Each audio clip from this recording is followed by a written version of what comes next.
Deep in the heart of Europe, in the valley of the Hron River, in the shadow of the Tatra mountains, lies the city Bonska Bistrica.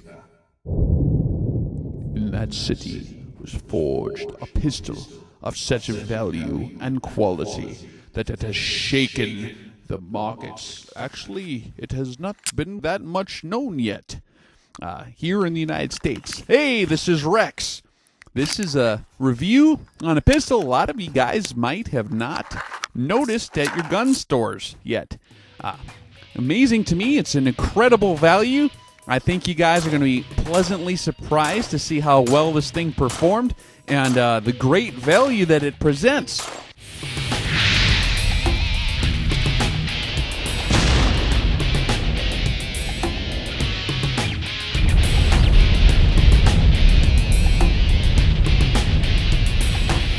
If you're looking for a nice piece that's not only suitable for personal defense and as a carry weapon, but also for competition shooting and target shooting, this thing will suit the bill.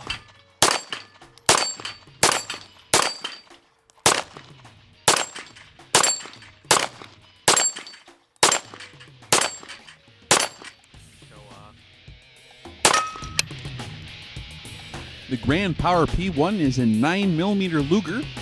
It has a single action and double action pull. Overall length is 7.38 inches. The height without the magazine is 5.25 inches. The width is 1.4, and the barrel length is 3.6 inches. So it's a pretty handy little pistol. The weight of the pistol with an empty magazine is 1.69 pounds or 27.16 ounces. And the magazine capacity is 15 rounds. The accuracy is very good with this pistol. It's every bit as good as a full-size 9mm. It's set up for competition. Every bit as accurate as a pistol with a full sight radius.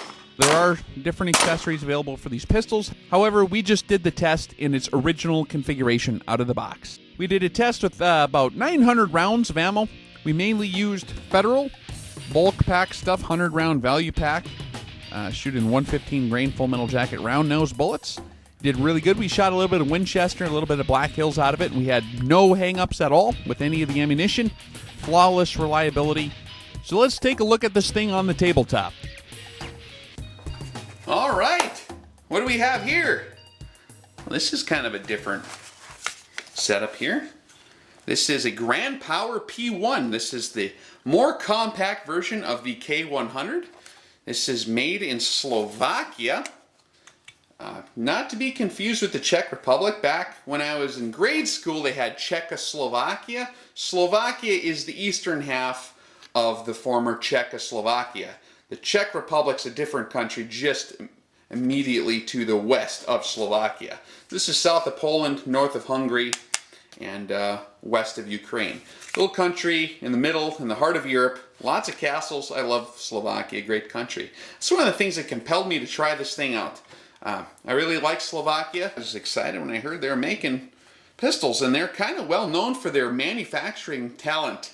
They do a good job with their manufacturing. They have high standards. They got good work ethic, and so I was curious. And the other thing too is if you go to Slovakia and you go down to their Hypernova, kind of their version of Walmart or whatever, and you look at the various products available there, everything's cheap but way better quality than you'll find here. So that deal, I wondered if it carried over into the category of pistols. And after our test, we shot 900 rounds for this baby. I would say that it does. This is an incredible value, and I'll get you into it a little bit. So you might notice it looks like a kind of your typical semi-auto pistol here. It's single and double action. So we have the hammer cocked here. We got an exposed hammer, and you can pull it that way, or you can use double action. So you can go like that. It does have 3-dot sights, which are actually pretty nice. They have a little bit of low profile contour here, which is smart, kind of a rounded rear sight, so you can be a little fast on the draw. She holds 15 rounds in this mag. This is 9mm, of course, and this is, I think it's a CZ mag actually. It's been modified with this lockup catch here in the front, because we have the old lockup catch on the side here, and I wonder if it's not identical to a CZ mag. But It has ambidextrous slide release, or I'm sorry, ambidextrous mag release here. So either side, and so the lockup mechanism is in the front here. And I do believe that these mags for the Grand Power actually do work in the CZs, but not vice versa. You can't use CZ mags in here unless you were able to cut that little hole up there. That's something that's kind of neat. So it's a well-proven mag design. Yeah, these hold 15 rounds. And when you buy them, they come with 2 of them. It also comes with a different grips, you know. So you got 4 different grip choices here. You got some pretty thick ones, and then whatever came on here worked fine for me, so I didn't even mess with that. I just left it the same. You have ambidextrous safety right here, both sides, okay, and slide release here on both sides. So that's nice for them lefties, I guess. And one thing that's different, when it's on safe, it does show red. So you can see the red there. That might be counterintuitive to what a lot of American shooters are used to. When you see red, that means fire on a lot of weapons. So, but you know, up is safe and down is shoot on most semi-auto pistols that I'm used to. So I didn't find that to be a problem. I don't find myself looking over to see if it's red or not. And of course, your #1 safety is this right here and the thing in between your ears. Don't pull the trigger and it shouldn't shoot. And always keep it pointed in a safe direction, obviously. But yeah, this is a nice piece. Shot incredibly well. Didn't jam.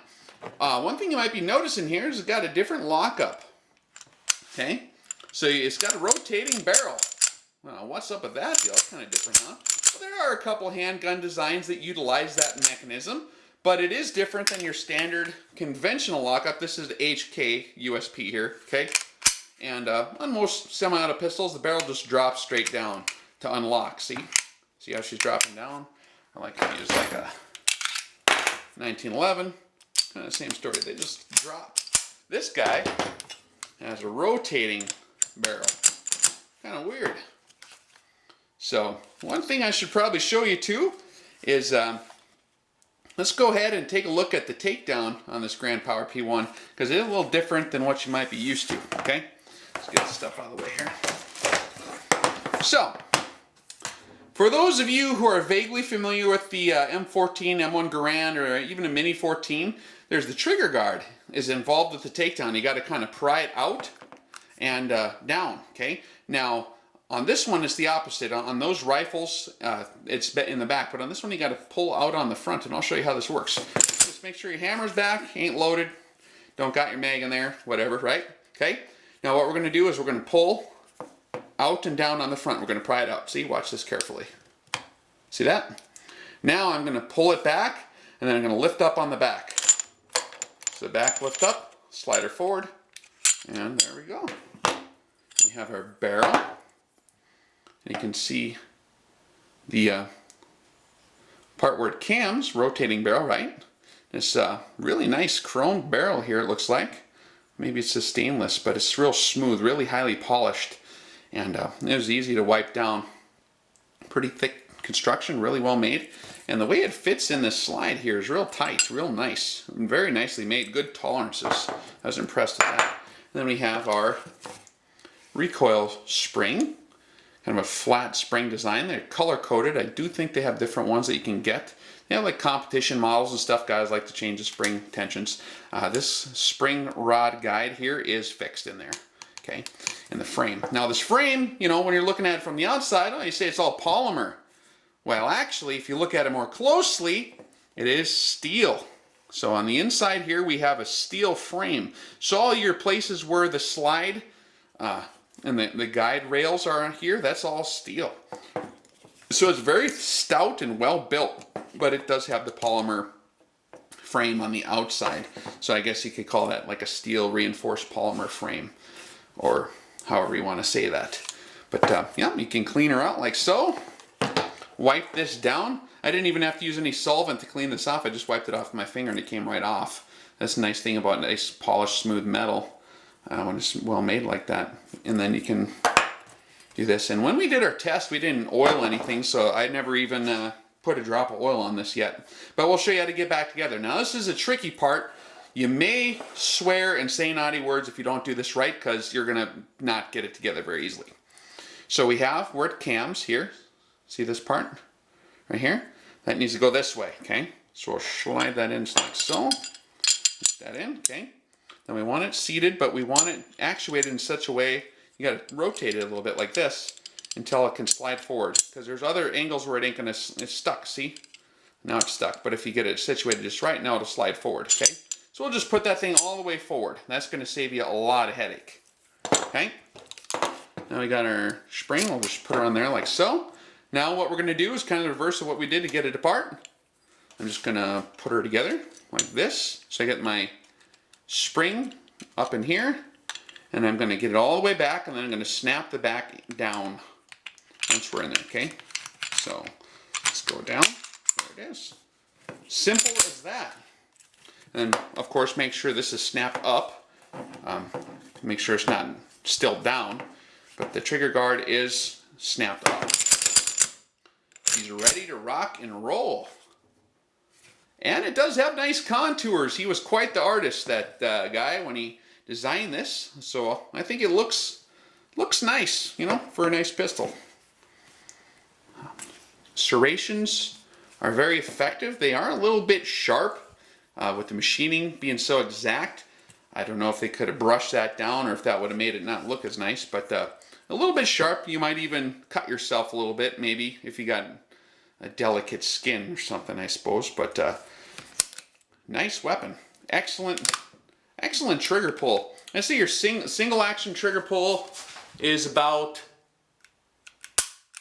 feels like less than 5 pounds to me. I can throw the specs up on the review, on the full review. And your double action pull is like, I'd say less than 9, like 8. And it feels like even less than that on both of them just because of how smooth it is. It's a very nicely done trigger. Very well put together.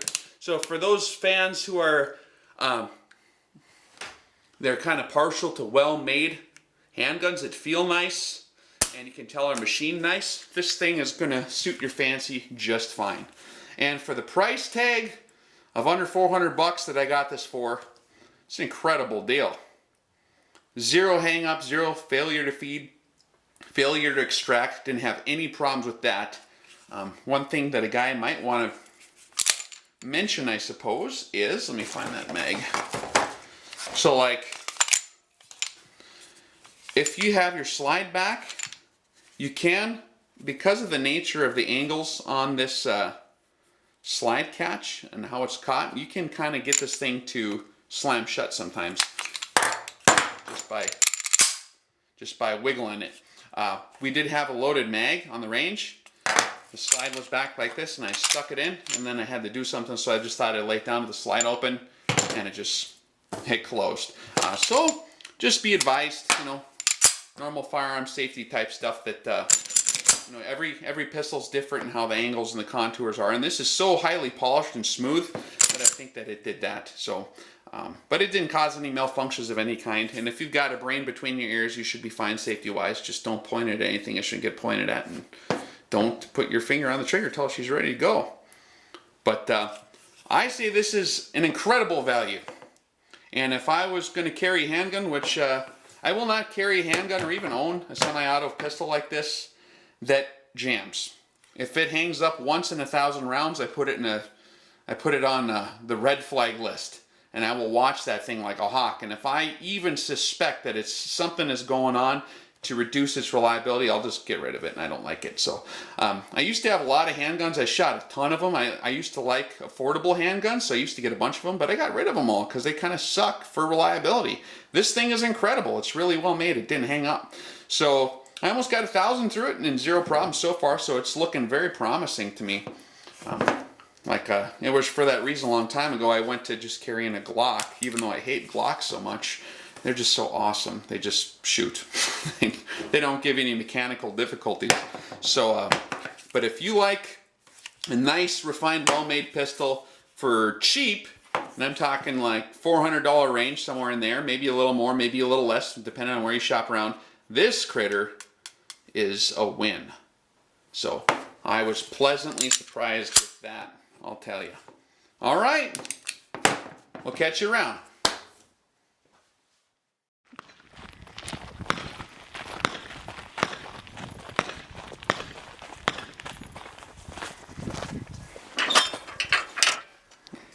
And we got the 9 mil foo, as I call it. 15 round From clip? the old rap days in the 90s, back in the 90s, remember the 9 mil foo? Oh, Fu Manchu. It's not just a 9 mil, it's a 9 mil foo.